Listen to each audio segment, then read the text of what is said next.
Olá, pessoal, tudo bem?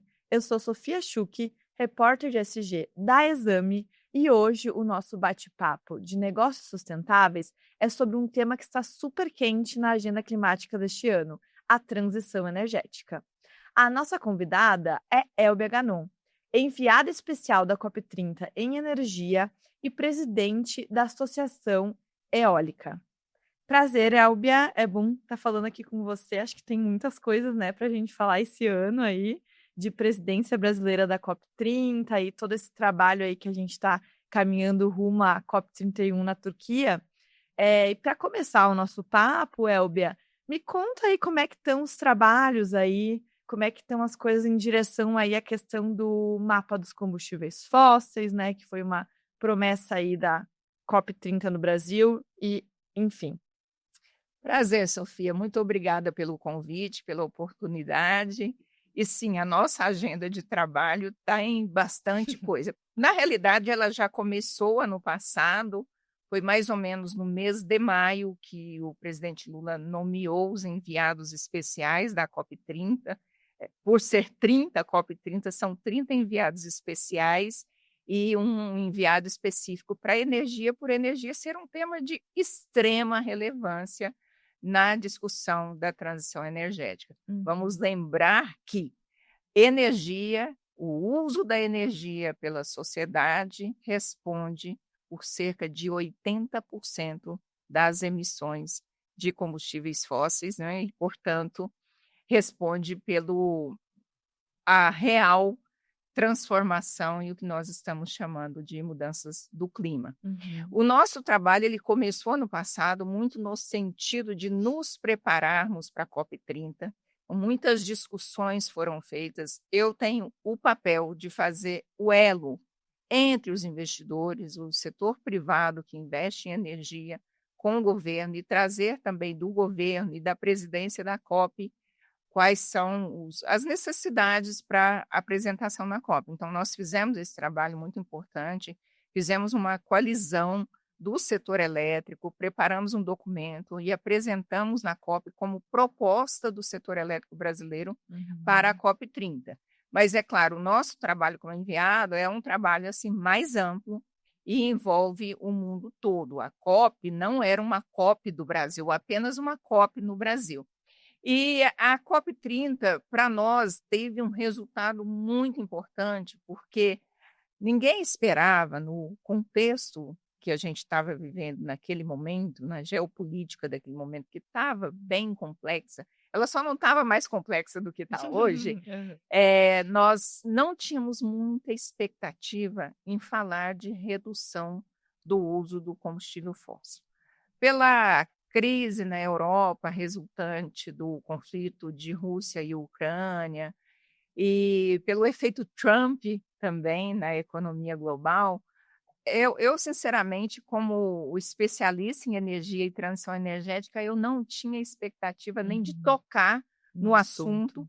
daquilo que nós chamamos de caminho para o fim dos combustíveis fósseis. Uhum. E o presidente Lula ele nos surpreendeu ao tocar no assunto na abertura da COP, ali na abertura oficial, e o que mais me surpreendeu foi o engajamento de outros países. É Uhum. claro, nós não saímos da COP com o documento, não entrou no texto final, até porque já se sabia muito difícil você colocar algum tema num texto final. Mas é importante lembrar também que na COP de Dubai foi ali que nós conseguimos introduzir um texto que era o que nós chamamos de para longe dos combustíveis fósseis. Essa definição agora de mapa do caminho, que está muito assim no nome do governo brasileiro, Uhum. ela vem no sentido de fato, já que você precisa ir para um modelo econômico longe dos combustíveis fósseis, qual é o caminho para chegar até lá? Porque hoje os países, grande parte das economias, os que demandam combustível fóssil e Uhum. também os que produzem combustível fóssil, estão dizendo não está na hora, agora não será possível. Então a pergunta é assim, quando será possível? Uhum. Qual é a trajetória de produção e demanda por fósseis em que, em algum momento, nós vamos virar a chave? Então, o mapa do caminho está nesse sentido. O governo brasileiro colocou essa responsabilidade para a presidência da COP e nós, enviados, estamos trabalhando também nesse sentido. Este ano será um ano muito animador, porque nós temos muitas pré-COPs, e bom, talvez seja a pré-COP mais importante em que a gente discute toda a agenda. E nós estamos nos preparando para, de fato, negociar com os países e tentar colocar algo mais robusto na COP que vai acontecer na Turquia, na COP 31. Foi muito interessante, né, Elber, que eu acho que foi bem surpreendente mesmo isso na COP30 em Belém, que não era algo que ninguém estava esperando, né, e no fim ali aquele engajamento de mais de 80 países, né, colocando o assunto na mesa, mas claro que é muito difícil chegar num consenso ali de colocar no texto formal ali final da ONU, né, porque depende do consenso de todos os países membros, né.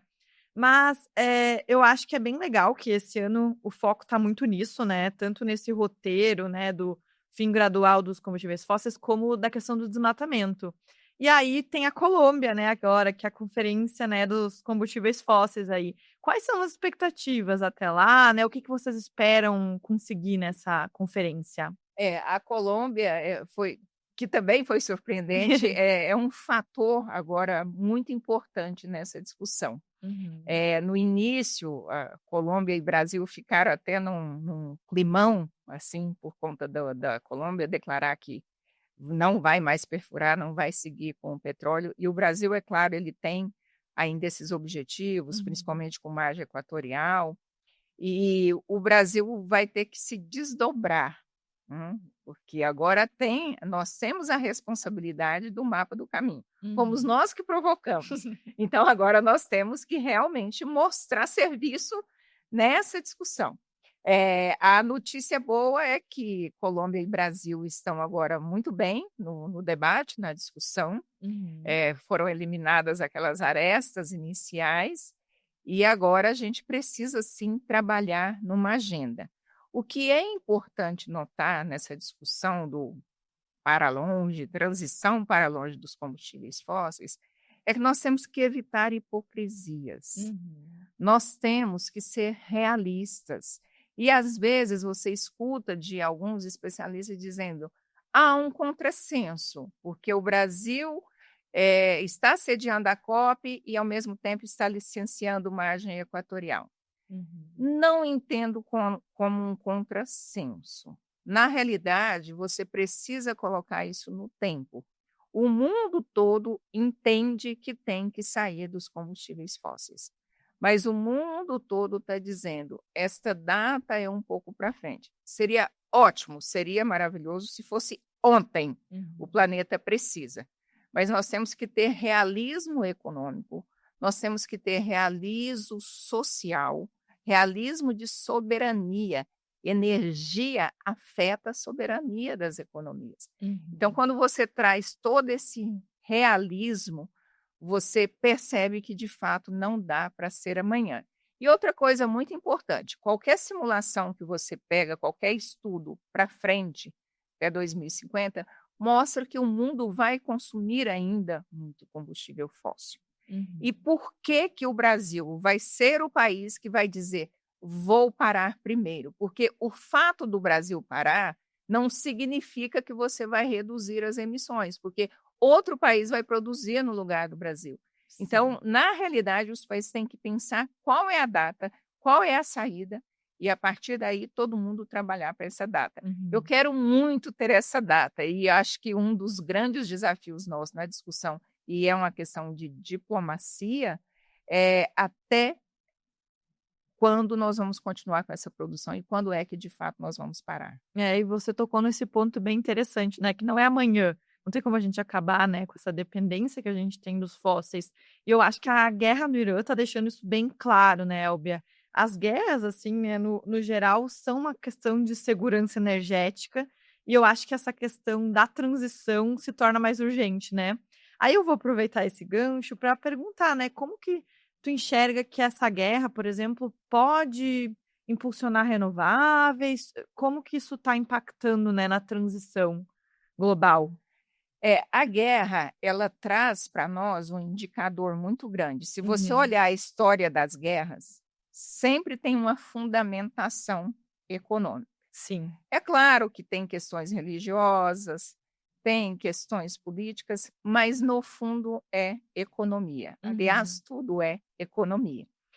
E o que o mundo está percebendo agora, que depois de tantas guerras, e não só a guerra mundial, mas também as guerras localizadas, mas de grande alcance, que é o Uhum. caso de Ucrânia e Rússia, e agora Irã, Israel, Estados Unidos, a questão econômica de fundo. Veja, no caso da Ucrânia e Rússia, além dos combustíveis, tem a questão dos minerais críticos. Sim. Os minerais críticos, eles são a chave da transição energética. Uhum. Veja, a guerra está sempre se localizando por essas questões. Uhum. E, é claro, o petróleo. Veja a situação da Venezuela e Estados Unidos. Petróleo. É. Né? Uhum. Então, assim, tem sempre a variável econômica no meio, e a economia mais forte, seja no uso atual, seja na tendência.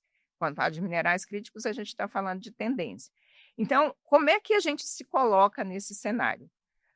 Independência energética é um fator de muita relevância para os países. Uhum. E você só tem independência energética se você é capaz de produzir a sua própria energia. Uhum. A maioria dos países não tem capacidade de produzir petróleo, porque não tem petróleo. Sim. Só que a maioria das economias tem recursos naturais para a produção de energia renovável. Uhum. Energia eólica, energia solar, ou energia do mar, ou energia hidrelétrica. Então, existem muitos outros recursos e a tecnologia hoje ela é competitiva o suficiente para que esses países invistam.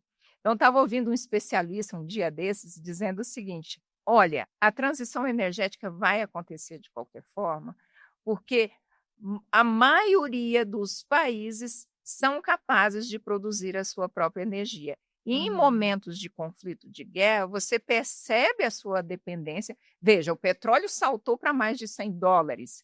Muitos países não estão nem recebendo porque os navios estão parados, não conseguem entregar o petróleo. Uhum. Países que têm uma dependência menor, eles vão ficar numa posição melhor. Então, a guerra sinaliza para que o mundo volte para si, para cada economia volte para si e procure produzir a sua energia com recursos próprios. E isso é Uhum. uma questão de soberania. Soberania Perfeito. energética. A gente fala de Uhum. independência energética e soberania dos países. E eu chamo de soberania energética, porque você se torna soberano na medida que você vai sendo capaz de produzir a sua própria energia, você vai se tornando autossuficiente. Uhum. Não, perfeito. Eu gosto dessa soberania energética, né. E é uma Mais questão um. econômica, né, é uma agenda econômica, né, Bê, não tem jeito. E acho que o Brasil se favorece muito, né, nesse sentido. Acho que se tu puder comentar um pouco, né, do Brasil muito líder, né, nessa questão da transição energética, e já nessa dianteira, assim, nesse protagonismo, né, tanto nesse roteiro de fim dos combustíveis fósseis, né, mas caminhando aí para realmente liderar essa agenda. O Brasil tem toda a capacidade de liderar essa agenda, porque o país ele já tem um histórico de diplomacia muito importante. Uhum. E nessa nova configuração global, veja, a geopolítica está extremamente complexa e, de certa forma, ela está mostrando novas economias. Nós dissemos, né, estamos sempre compreendendo que nós estamos vivendo uma nova configuração da cadeia de produção global. Uhum. E quando nós falamos de cadeia de produção global, de todos os bens e serviços da economia, mas nós estamos com destaque para energia e minerais, minerais Uhum. críticos. Uhum. E aí a gente volta os olhos para a Ásia, para a China. Então, neste novo modelo, que eu chamo de nova ordem econômica global associada à energia, outras economias vão se destacando. A China domina esse cenário, não há dúvida, está na dianteira desse processo em Uhum. termos de tecnologia, e aí a tecnologia para a transição energética. A Sim. China já transformou rapidamente a transição energética num negócio e principalmente num bom negócio. E outras economias podem vir na esteira desse processo. E o Brasil é um país que tem capacidade, pelo fato de ser uma economia que fala com todas as demais economias do mundo, Uhum. é um país geograficamente também com vantagem nesse cenário de guerras, e é muito rico em recursos naturais para a Uhum. produção de Combinação energia. perfeita, né? Perfeito. O Brasil é o país certo, no lugar certo, na hora certa, ele só precisa fazer a coisa certa. Com certeza. E eu acho que a gente conversou já isso em outro momento, da questão do preço, né. Eu lembro que na ocasião até tu comentou sobre a importância do mercado regulado, né, para que as renováveis realmente sejam mais vantajosas, né, dentro dessa agenda econômica que a gente precisa, né, ter. E aí, Elbia, seria uma forma da gente fazer realmente ter mais sentido as renováveis, a questão do mercado regulado, né, como que essa conta fecha aí? O Hum. Brasil ele sempre foi competitivo na produção de energia renovável, o Uhum. mundo não. Essa conta melhorou talvez nos últimos 5 anos em que o mundo também passou a produzir energia renovável mais competitiva. O Uhum. Brasil, toda a sua matriz elétrica, falando de matriz elétrica, que é hoje, em termos de produção, 93% renovável, sempre foi renovável e sempre foi competitiva. Uhum. No passado, um modelo muito, muito regulado, e a partir de 2004, com a grande reforma do setor, o governo acabou liberalizando um pouco mais o mercado de energia. Hoje o nosso mercado ele está bastante liberalizado, nós temos a figura do consumidor livre, e Uhum. hoje o Uhum. consumidor escolhe de quem comprar a energia. E nesse processo de abertura de mercado e de escolha, as indústrias, principalmente os consumidores industriais, os grandes consumidores, eles já escolhem pela energia eólica, pela energia renovável, porque além dela ser mais competitiva, ela vai seguir a pauta de ambientalmente Uhum. adequada. E com as mudanças que estão acontecendo, inclusive na indústria de commodities, Uhum. o Claro. Brasil é um grande produtor e exportador de commodities, e já existem alguns regulamentos internacionais exigindo produtos mais verdes. Sim, E aí o perfeito. Brasil tem esta oportunidade. Então, de um lado, você tem a liberalização do mercado, que permite essa escolha por parte dos consumidores, e de outro, você tem uma necessidade de regulação de mercado. Onde está essa Uhum. necessidade de regulação? Está associada ao mercado de carbono. O Brasil aprovou a lei do mercado de carbono e está passando por um processo de regulamentação em que vai determinar que as empresas, os consumidores, tenham um determinado grau de carbono. Então, se você quer realmente fazer uma transição energética, você tem que dar o sinal para a descarbonização da economia. E o Uhum. sinal da descarbonização da economia, ele vem por meio do que nós chamamos de mercado de carbono regulado. O mercado de carbono já existe, existe o mercado voluntário, o mundo todo negocia carbono. Mas o que que nós concluímos nos últimos anos? Que se você não criar um mecanismo que faça com que os agentes caminhem numa determinada direção, eles não vão agir na velocidade que o planeta precisa. Sim. E aí você Uhum. precisa buscar mecanismos de preço. Uhum. Para isso, você precisa ter um mercado regulado, regulado de carbono, que vai induzir o preço do carbono. Quando um agente econômico tomar a decisão de produzir um bem ou serviço, ele vai buscar produzir um bem e serviço com menor grau de carbono, porque do contrário ele vai ter que pagar por aquele carbono. E isso vai aumentar seu preço, vai aumentar seu Uhum. custo. Então, nós concluímos que a melhor forma de você induzir a sociedade, portanto, os agentes econômicos, a caminharem em uma determinada direção, que é a direção da descarbonização da economia, é você colocar o preço no carbono. No final das contas, todo o assunto termina em preço. Uhum. Você coloca preço no carbono e você faz com que a sociedade caminhe naquela direção.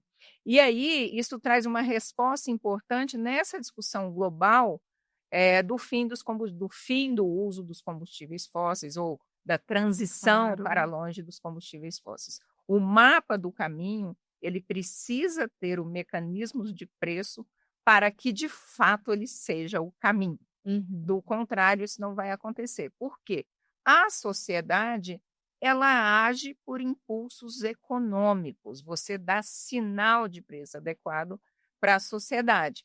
Então, por mais que essa discussão nos sensibilize, e a gente tem visto, inclusive no Brasil, testemunhado desastre, a questão das chuvas, agora a gente Uhum. tem recentemente o caso de Juiz de É Fora, muito tivemos triste. a situação do Rio Grande do Sul, e eu vejo o quanto a sociedade fica sensibilizada, Aham. mas de fato ela só age com mecanismo de preço. Não, é muito interessante essa ideia aí. Eu acho que tu tocou num ponto interessante também, é o da questão dos commodities, né? Porque a gente consegue exportar petróleo como commodity, mas, por exemplo, a gente não consegue exportar vento, água, né? Energia renovável, mas a gente pode agregar valor a produtos, né? E soluções verdes. Acho que o Brasil tem grande potencial nisso também, né? De liderar essa agenda econômica aí por meio de exportação de soluções, né? O Uhum. Brasil, no cenário atual, é o país que tem mais condições de fazer isso, Legal. de produzir bens e serviços, porque ele já produz as commodities, o agro brasileiro é fantástico, Uhum. e agregar mais valor nesses bens e serviços a partir do momento que ele vai produzir esses bens e serviços com energia verde, com energia renovável. Então, a gente está vislumbrando um mercado brasileiro que está nascendo, inclusive a gente vai fazer um encontro de negócios essa semana para discutir justamente isso, o vento da transformação. O que Uhum. vai acontecer agora? Uma grande transformação na economia e na economia brasileira, porque o Brasil pode utilizar seu potencial de fontes limpas e renováveis para produzir bens e serviços, seja para exportação, seja para consumo interno. Esse é um ponto, descarbonização da Uhum. economia. E outro é atrair novas indústrias, no conceito de power shoring. O que é isso? A gente traz indústrias para cá que são dependentes de Uhum. energia, como é o caso dos data É, centers. esse tema também tá super em alta, né, eu ia pedir para tu comentar, assim. Acho que nesse sentido de uma nova economia mesmo, né, Elbia? Aham. É, e também essa questão de tudo isso que gira em torno, né, que eu acho que tu comentou, e também pensando nos data centers, né. A gente tem como atrair mais data centers agora com essa questão do Redata também, né, como que estão olhando para isso? Porque também é uma agenda de energia, né, os data centers consomem muita energia, muita a água já tem, né, tecnologia que faz circuito fechado, mas acho que essa questão da energia é muito importante, né, para essa indústria. A energia é o fator determinante para o data Uhum. center. É determinante em termos de uso e é determinante em termos de custo. Sim. E os data centers, eles buscam uma energia estável e uma energia competitiva e buscam também uma energia limpa e renovável. Aham. Como eles são grandes consumidores de energia e estão num contexto de transição energética, não faz sentido para um data center querer buscar uma energia fóssil, Sim. porque daqui a pouco ele vai ter que readequar a sua produção, porque ele, primeiro, que ele vai ter que pagar o preço do carbono, e segundo, não é socialmente adequado, ambientalmente adequado consumir uma Uhum. energia a partir de fóssil. E o Brasil tem tudo isso, porque o Brasil tem um sistema interligado em que 93% da produção de energia, essa energia que está aqui agora, que a gente Uhum. está usando, ela vem de fonte limpa e renovável. E você pode instalar um data center em qualquer lugar, você liga no fio e você já vai ter essa energia renovável. Então, o Uhum. Brasil ele tem essa vantagem de ter um sistema interligado, além dessa energia ser bastante competitiva. É, eu acho que esse redata, né, essa questão dos tributos que ainda pode sair um pouco caro, meio que se resolve com essa questão do redata, né, que é a CMP, então já ficamos felizes aí, né, de atrair mais empresas, né, mais big techs aí de olhar para o Brasil como esse lugar. E pensando em desafios, né, Elber, eu sei que tem a questão da rede, né, até as questões de intermitência, que tendências, né, que tu vê para esse ano, na questão de tecnologias, o que que a gente precisa aí resolver dentro de casa ainda? Então, Redata é o ponto de partida, são Uhum. indústrias novas, mercados novos que precisam de regulação. Um outro mercado novo, citado rapidamente, é o hidrogênio. O Brasil, Sim, inclusive, perfeito. aprovou a lei do hidrogênio. Agora, falando em data center e redata, são questões tributárias relevantes. É importante que o governo brasileiro dê um sinal: olha, eu sou um país que estou aqui para recepcionar os investimentos em data centers, inteligência artificial, e essa nova ordem econômica também, porque é uma Uhum. nova ordem, é a tecnologia da informação. O Brasil tem alguns desafios importantes, mas eu acho que o Brasil, não o Brasil, mas algumas pessoas cometem alguns equívocos, do jeito: ah, mas como que eu vou fazer data center com energia eólica se ela é intermitente? Hum. Não faz sentido essa discussão no Brasil, porque nós temos um sistema interligado nacional. Nesse Uhum. sistema interligado, toda a produção de energia e todo o consumo de energia está numa única rede. Sim. Então, quando você consome uma energia, você de fato está consumindo um portfólio de energia que é formado por hidrelétricas, biomassa, pequenas centrais hidrelétricas, É eólica diversificada. e solar. Então, é uma matriz altamente diversificada, Uhum. em que no máximo 10% vem de usinas termoelétricas. Então, não tem um sistema elétrico no mundo como o brasileiro. Então, você que é o dono do data center, você vai fazer um contrato com a energia eólica. Este parque eólico vai entrar na rede e vai fornecer energia. O data center vai puxar o consumo da rede. Então, há esse balanceamento natural.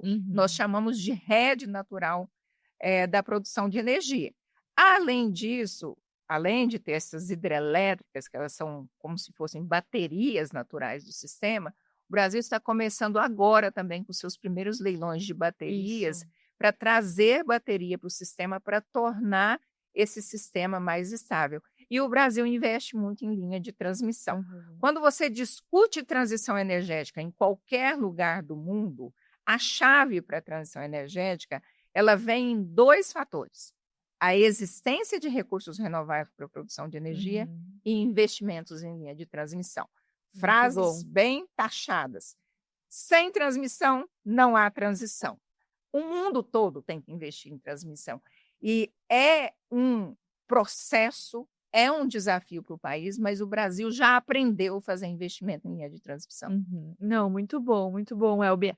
Vai ter leilão de bateria em abril?